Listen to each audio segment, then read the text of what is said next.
All right. Good afternoon, everybody. It's Pat Miller, the Idea Coach, and we are live on all of the Idea Coach media channels. We're on Facebook, LinkedIn, Twitter. We're on the little Etch-a-Sketch. We're on the moon. We're everywhere we could possibly be broadcasting. We're broadcasting live right now. This is the Pat Miller Show, where we grow, fix, and celebrate small business. And it may sound like we're going to help the people on the line, but what we're really trying to do is talk about issues that are affecting you, the small business owner. So if you're listening in, and you're thinking, wow, those are some of the things that I face, that's good. We're talking about issues that affect you. And on today's show, we had a cancellation. So we've got room if you want to call in and ask a question on today's program. And here's the little secret about questions. It takes a lot of courage to ask a question because you may, I don't know if I want to really put myself out there. When you do, that's when all the good stuff happens. On the other side of you summoning the courage to ask a question, that's when you can get the clarity and the confidence that comes with someone else looking at the problem that you're facing.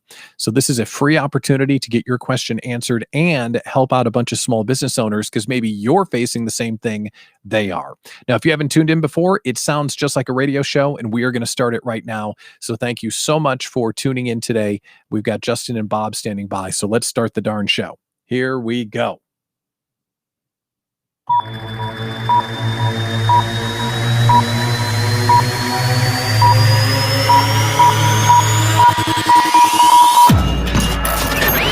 One, two, three. Here we go. Broadcasting from the small business capital of America. This is WIIFM Milwaukee. An Idea Coach station. Welcome to a show that's all about you. A show about running a small business hosted by, me, a small business owner. This is where we talk about the challenges and the choices that we all face on our entrepreneurial journey.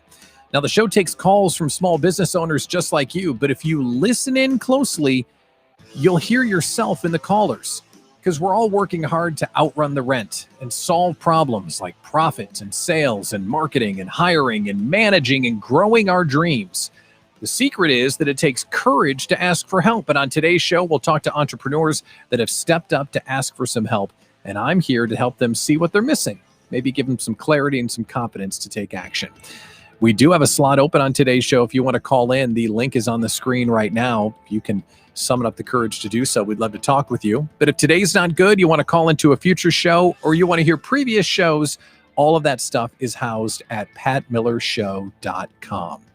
So building your dream can be lonely and hard. We're here to do it together. It's your dream. Don't grow it alone.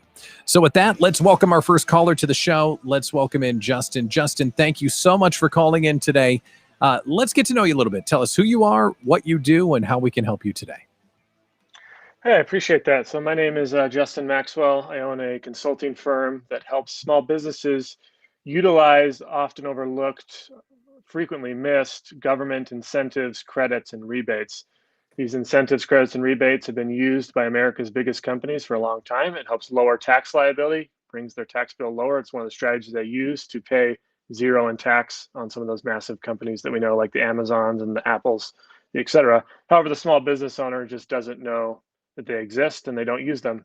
And so then they end up paying more taxes than they have to because they didn't take advantage of these incentives that are available to them. Do you think they don't use them because they don't know they're there, or they're not sure that they're legal or upstanding? Like, what's the big obstacle to get people to really find this free money? Because if they did it, you're saying that you find us money that we've essentially overpaid the government. Is that right? Correct. Yep. We can go back, and the nice thing is if you did overpay it, we can actually even recover it. But I think it just comes down to a few things. Number one, a lot of times just small business owners don't know who to hire as a CPA, so they just hire random people they don't know how to investigate, or is this person actually doing the best that they can for me? And maybe they are doing a great job at helping them lower their sides and the deductions and doing the normal stuff that people do. But the tax code has like 77,000 pages when you include all the supporting documents. One person cannot be a master of all of that. And so big companies have teams of people to help them do that. Small business owners think they can only rely on one person. I think a lot of times there's some ignorance there on one person doing everything. Yeah. So it takes a team of people to master the tax code, not just one. Well, it sounds like you offer. Yeah, and it sounds like you offer a great service. So how can we help you today? What's standing in your way of growing? I think my biggest obstacle is, how do I help convince not only small business owners, but CPAs that work with small business owners, that I'm not trying to overtake them or take away their business or replace their accountant, but join forces and become a strategic partner to really help that client lower their tax liability to its max. They get to do what they do, we get to do what we do, and we come together to make that tax bill absolutely as low as possible. What are some different ideas to help make them not feel threatened by my service? Yeah, for sure. And I could see why, if you're a CPA that's, probably saying yourself that you're limiting tax liability, if someone comes in and says, I can find more tax money than the CPA did, I could see how a CPA might put their claws out saying, hey, wait a minute, that's my domain. Before I give you an idea on that, are you finding your business through CPAs, or are you finding your business directly from small business owners? Typically, it's directly from small business owners. We have a few, like one CPA that's works with us. We've had more success with bookkeepers because bookkeepers aren't as they haven't done the schooling that CPAs have. So there's less, like, I should already know this attitude, hubris in their mind. That's just our experience. Not to say all CPAs are like that. We haven't talked with all of them, but we get most pushback. If a client backs away from us, it's because their CPA said we were a fraud or we were just trying to scam them into stuff. That's where the fallback comes from. They feel threatened by us versus I want to be a part of their team instead of feeling as competition.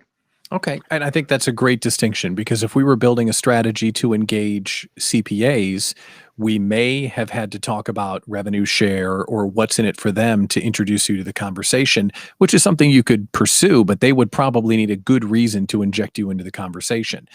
But if we're going to talk to bookkeepers, which I think is really smart because they know how to keep the books, but they're not necessarily positioning themselves as tax experts. The thing that comes to mind for me is, how can you position what you do as a product, not a service? So you can call the bookkeeper and say, listen, I run the small business refundable service, or my program is called Refundable, or whatever it's called. But you come up with a name that sounds like an application or a service or a product rather than a service. So that way you can say to the bookkeeper, why don't you add Refundable to what you do for your small business owners? Because when we take their tax records and run it through Refundable, our track record shows that they get on average 20% of their refund back instantly. And it makes the bookkeeper look like a star. And you're not competing with them because you're not offering a service. You're offering a product. Right. I like that. That's a great idea. So when you think about what kind of success are you seeing? Like, if you were going to work with a small business owner, let's say a guy or gal, gross revenue, 100 grand, like how much can you go find someone? Because I'm really obviously curious about this service. Right. Like, what kind of results can you get? Yeah, it's completely dependent. We typically won't see where we can actually recover money because at 100 grand, a lot of times they are able to write off a lot of expenses and there aren't any tax liabilities for small business owners. At least typically that's where you start to see. So around the $500,000 in gross revenue point is like the minimum where we start to see we can start recovering money. And typically for our small business owners that we're helping, we're going to recover anywhere between $10,000 to $20,000 per open tax year in unnecessarily paid taxes. That's not like that's just like an average. The lowest we've ever recovered is 4,000. The biggest we've ever recovered is 250,000, and it's everywhere in between. But typically, it's going to be $10,000 to $20,000 per year in recovered money. And because we can go back 3 years, I mean, that's 30 grand in recovered money. That's 60 grand in recovered money on average that we're going to recover for a small business. And think about that. That's tax money coming back, which would be essentially free cash flow, because this is overpaid tax coming back to you. And if you're making 500K and 30K gets dropped in your lap with no strings attached, that's a big deal. Let me go one step further on the refundable idea, just if I can. Your service, I would imagine, would get a cut of the refund back. Is that how we pay for you?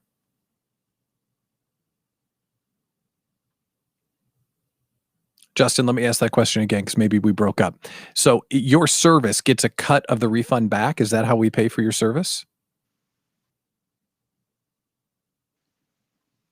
I think we might have lost Justin. Oh, no.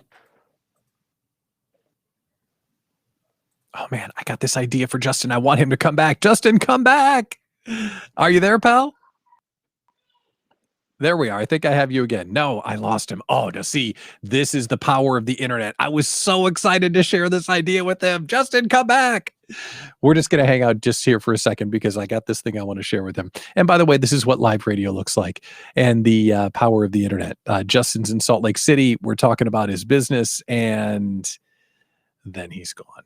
That's why it's so fun to do live radio on all of your social media platforms. So if you're tuning in right now, you're laughing at me. Great. It's great to see you. Thanks for coming by. So while we wait for Justin to reconnect here, we do have a slot available on the show. The link is on the screen if you want to call in and get some help for your small business. Justin, are you back? Yeah, I'm sorry about that. Okay. It had a glitch there on the internet or something, but No problem. So let me re-ask the question because there's something I want to probe in on. So let me get this straight. How do we pay for you? Do you get a cut of the refund that comes back? Is that how we pay you? yeah. So depending on the tax credit, it can range from 15 all the way up to 33%, depending on the complexity of the tax credit that we're getting or the incentive that we're recovering. So we take a percentage of what is found or what is recovered. So it's essentially free. Yeah, in the long run, yes, it's Okay. coming out of those monies because it does take some time for the IRS to get the checks to you. But so we have a slight upfront fee. It's not the entire cost. The entire fee is divided in half. So 50% is due before we get any money for you, and 50% is due when you actually get the money from the IRS. So there is a little bit of upfront cost that's going to come before you actually recovered it, but for the most part, it's covered by the checks that we're getting you. Yeah, and your track record will show that you bring back more money than what people pay you, right? You can show how that Correct, works, yeah. that you've got a long track record of success. All right, so the last thing I would share to you is I think it would be really important for you to take the service and turn it into a product, and then to position that product in a way that a bookkeeper can show a small business owner saying, hey, I just stumbled across this product that's going to go find tax money you've overpaid, and I think we should use it. Not you. We should use the product like it's QuickBooks or Excel or something. And the word, and this is the thing I wanted to share, the word that keeps on coming to me is free fund, or something that makes it feel like it's free and it's a refund. It's the free fund product or something like that, that really gets to the heart of It's basically free money. And it's this service, this product rather, that can be applied on our last 3 years of tax returns, and there's no risk whatsoever. Because if you don't find the opportunity to get them a refund, there's going to be a nominal expense involved, but it's not going to break their back. You might as well try it, right? Yeah. Well, so we do our analysis is free up front because not everyone qualifies. And so there's no cost. And even because we will refund the money if we don't, like the IRS, every once in a while has glitches or there's some mishaps in the way they reported income. And then we were going off the other numbers and the new numbers don't allow the refund to happen. And so sometimes we will have filed, they paid their fee, but then it doesn't end up working out. Pretty rare, like 99% of the time, everything goes just fine. The money comes back. But if that chance comes where we get it to the IRS, they send it back and something happened, so they didn't actually send them the check, we refund their feedback. So there is no risk at all. The only risk is the time spent if they care about time, the value of money. But that's it. Yeah, but we like money more than time. Money is good. Go find us some money. Agree. Especially here. Yeah. That's great. Well, hey, Justin, thanks for coming on the show today. I really appreciate it. And thanks for letting us explore your business. And the thing that I want to expand upon with Justin and how it might apply to you as you're thinking about what you do for a living, understand and appreciate the difference between offering a service that may compete with people that could be a power partner and a referral, and offering a product that makes them look better. So if you're then offering a product that they can use to serve their clients, they look smart, they make more money, and there's no risk. So when you think about it that way, it's another way that you can reposition your product. Do the exact same thing that Justin was doing. He's just got a chance to open more doors with people that might see him not as a threat. So Justin, calling in from Salt Lake, it's great to see you today, pal. Thanks for tuning in. I appreciate it. We've got one slot available on the show. If you want to join the Pat Miller Show today and you want to get a question answered about your small business, hit the link that's on the screen. Standing by, we've got a guy that's celebrating 31 years in business. A small business celebration is coming up next on the Pat Miller Show. We'll ask our friend Bob what it took to get to 31 years and maybe what we can learn about him. That's coming up next on the Pat Miller Show. Okay, we're in a commercial break. Hi, commercial break. Okay, great. Bob, you're ready to go, pal? We're going to get this show back on the road. And if you are tuned in to our social media channels and you want to tune into the show and come on, click the link that's on the screen, ideacoachmedia.com/call. You'll be magically teleported into the show.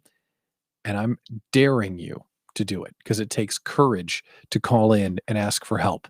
And I would love to help you today. Okay, here we go.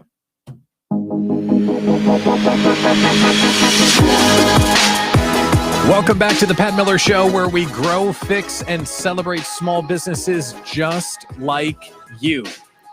You bring us the challenge that you're facing, and then my job is to kind of look around the corner and kind of see the blind spots that you're missing and help you think in a different way so you can find clarity and confidence with your small business. Now, we do problem solving and we do, collaboration on issues. But one thing that we like to do is we like to do small business celebrations, because if we don't stop and celebrate our success, it just seems like everything we do is a problem. So joining us now is Bob Gross. Bob, thank you for calling in today. We've got a small business success story. So tell us who you are, what you do, and what you're celebrating today. Well, hello, Pat, and thank you very much for having me online. I did, as I listened to you get things, and you were talking about and on the moon, and so that goes right along with gross automation, or soon to be gross intergalactic. No, just kidding a little bit there, or inter-solar system. I guess my nerds and my geeks will get even with me on that one, but thank you. So my name is Bob Gross, and Gross Automation is an industrial controls distributorship in the automation and controls industry, with the engineers on staff and the panel shop, the ability to make our stuff work and to make sure that our factories, our customers, our clients are all working towards higher efficiencies and better goals. That sounds amazing. So you've got a celebration today. What are you celebrating? Well, it was on August 3rd, 1990. My wife and I I use the term terrorized a lawyer's office, because I had a 1-month-old baby and a 3-year-old daughter. And we signed the documents, got it to the state. And August 3rd, the state of Wisconsin stamped the paper and said, "You are now a business." So 31 years ago last Tuesday. That's incredible. So congratulations on the success. And there are a million different ways that we can frame the conversation around celebrating 31 years. But I want to know some of the takeaways, some of the biggest things that you've used to stay successful and growing for 31 years. If someone's just starting their small business journey, or they want to make it 31 years in what they're doing, what are some of the pieces of advice and wisdom you would pass on to them? I would think probably one of the biggest is don't listen to other people. I can't tell you how in 31 years, every year, including maybe even last week, someone's, "Well, you can't do that." Well, you shouldn't do that. Well, why are you doing this? When I first started out, I can distinctly remember, and I won't call out the company name, but I signed up through the SCORE, Service Corps retired executives, for some counseling. And guy took me out to, it was an incredible country club. And I had a meal that I had never had before, because I had never lived on that side of society before. Yeah. And he basically looked me right in the eye and he says, "You want to do what? And you're an engineer?" And the takeaway from that, after 2 hours of talking with him, is he looked me right in the eye and he said, "Go get a job. Why are you doing this? Go get a job." And over throughout the 31 years, everybody says, "Well, you can't do that," or, why would you put yourself through that? And in fact, maybe the more people told me I couldn't, the more I did. And I can't tell you I woke up in the morning and said, "Today I'm going to be a business." We evolved. We grew. A lot of time you can't do this. Well, if I can't do it, then I'm going to do it. Yeah. So there's a little bit of negative motivation there, but the number one takeaway I would give to anybody is don't listen to others. Do it. If you, I mean, you don't necessarily have to make the decision or know where you're heading and how you're going to get there, but you'll get there. It works out. 31 years. I'm still, and maybe I asked you this question when we were offline a little bit, but when the heck did we get old? Yeah. Well, hey, we're fortunate to get old. I want to dig in on something else that you said. You said that getting to 31 years was a process of, maybe you didn't say it this way, but modifying and iterating your product. And looking back on your 31 years, how did you know when it was time to pivot or when it was time to change up what you were doing? Because I think a lot of us in the last 12 months especially have faced that kind of feeling. So in your experience, how did you know when to do something different? When I was broke, we've gone through, I'm going to just guess here, since 1990, maybe 5 economic up and downs, 4 of real substance, but 5 ebb and flows, and maybe 5 years here, 4 years there, but you'll hit a high and then you'll hit a low. And something works and you move into it and you provide the services and the goods needed, and then things slow down a little bit. And so I hate the word pivot. I like evolve. So you evolve into a new market, or you evolve a new service that someone has asked for.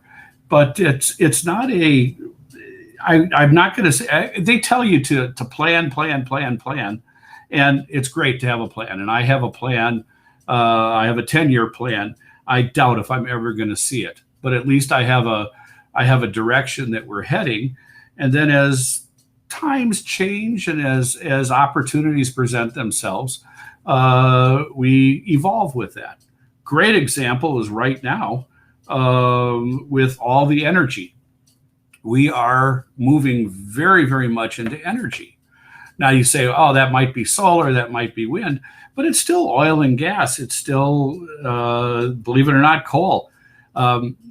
Little known thing about me is my very first job out of college is I was a nuclear engineer for Westinghouse, design and build nuclear. And I think we messed up when we got rid of nuclear, but that is a whole nother discussion for a whole nother day. But the energy sector, if you look at history, every society that has had major advancements has done it in energy. It's because of cheap, plentiful, or abundant energy. And that's one of our newer, we've always been in it, but we're focusing even more on it. And so, it's all little adjustments through time as opportunities present themselves. Well, you mentioned going broke and you mentioned changing things up. I'm curious, last question, because we're almost out of time. How do you celebrate success when good things happen? How do you stay motivated when you make a change and it works? What do you do to reward yourself and keep yourself moving forward and have that positive feedback loop? Great question, because I am in the process of doing that again right now. We've, I think, done a very successful evolution through the pandemic here. And as a result, we rented out a pavilion at the zoo on Saturday. So this coming Saturday, to celebrate 31 years, to celebrate our success, my team will be going to the zoo. We have a pavilion on the backside having a full catered meal for them. And it involves all the family members. One of the things that we take great pride in is not just our number of employees, but who is their spouses and their kids. So if we have 24 employees, we have 57 people that eat at the table. 57, we're going to the zoo.